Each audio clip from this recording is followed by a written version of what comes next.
गेल्या 10 दिवसापासून जनतेला वाऱ्यावर सोडून जे मलिंदा खाणारी जी खाते आहेत त्याला प्राप्त करण्यासाठी जी संगीत खुर्ची चाललेली होती तो महाराष्ट्रच नव्हे तर देश बघत होता। महाराष्ट्रामध्ये शेतकऱ्यांचा अजून कापूस खरेदी झालेला नाही, सोयाबीन खरेदी झालेलं नाही, धान खरेदीमध्ये सुद्धा तीच परिस्थिती आहे। पैसे मिळाले नाही शेतकऱ्यांना आणि शेतकऱ्यांना घेतलेलं कर्ज वापस करायचं आहे आणि अशा या परिस्थितीमध्ये मोठ्या प्रमाणात शेतकऱ्यांच्या आत्महत्या, बेरोजगारांच्या जखमेवरून मीठ चोळायचा पाप सातत्यानं या ठिकाणी होते। आपण पाहिलं की कंत्राटी भरती करणार नाही अशा पद्धतीची घोषणा फडणवीसांनीच 6 महिन्याच्या पहिले केलेली होती। आज पुन्हा तो जी.आर. आला आणि सांगितलं की कंत्राटी भरती आम्ही शिक्षकांची सुरू करतोय। म्हणजे आखरी तरुणांच्या जखमेवरून मीठ चोळण्याचं पाप हे सरकार करतंय। हे सरकार जनतेचं नाही। ज्याप्रमाणे महाराष्ट्रामध्ये जनतेमध्येच आक्रोश आहे की आम्ही दिलेलं मतदान हे यांना कसं गेलं, हा जो आक्रोश आहे आणि त्याला मार्कंडवाडी हाच त्याच्यातला एक मोठा पुरावा। भाताची सीताराम परीक्षा होते, तीच परीक्षा मार्कंडवाडीने आपल्याला या राज्यामध्ये दाखवून दिलेली आहे।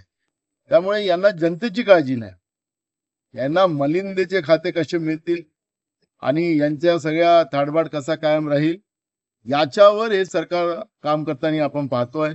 आणि त्याच्यामुळे आज तर एक नवीनच झालं की अजूनही राज्यपालाकडे बहुमताचा आकडा घेऊन पोहोचले नाहीत आणि इकडे राज्याच्या मुख्य सचिवांनी पत्रिका पण तयार करून टाकली शपथविधीची, मुख्यमंत्र्याचं नाव पण लिहून टाकलं। खऱ्या अर्थानं प्रथा अशी आहे की राज्यपालाकडे हे नाव जातात आणि राज्यपाल जो कोणी नेता असतो त्या बहुमताचा त्यांचं नाव मुख्यमंत्र्याच्या शपथीचं आणि मग तिथून प्रोग्राम सुरू होतं। पण अजूनपर्यंत राज्यपालाकडे न जाता मुख्य सचिवाकडेच म्हणजे संविधानिक व्यवस्थेचे सुद्धा 3 तेरा वाजवण्याचं पाप हे लोक करतात आहे। आणि मग सत्तेचा माज हा लोकांच्या मत न मिळता आलेला आहे आणि त्याच्यामुळे त्या पद्धतीने वागतात आहेत। महाराष्ट्राच्या इतिहासामध्ये हे काळी नोंद या राज्यामध्ये होईल अशा पद्धतीचे चित्र आज महाराष्ट्रात। काय सांगाल, एकनाथ शिंदे येथील आमदार जे आहेत बोलले की दिल्लीची सेना खऱ्या अर्थानं उद्धव ठाकरे होत आहे।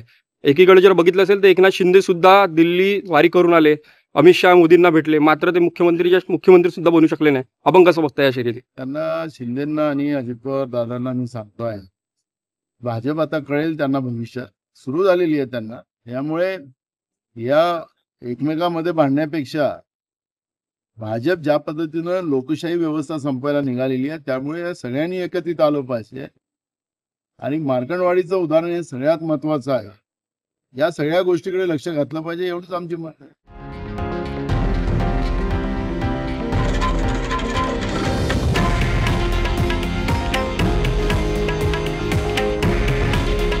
हे आहे देशातील नंबर 1 न्यूज नेटवर्क आणि आपण पाहत आहात TV9 मराठी।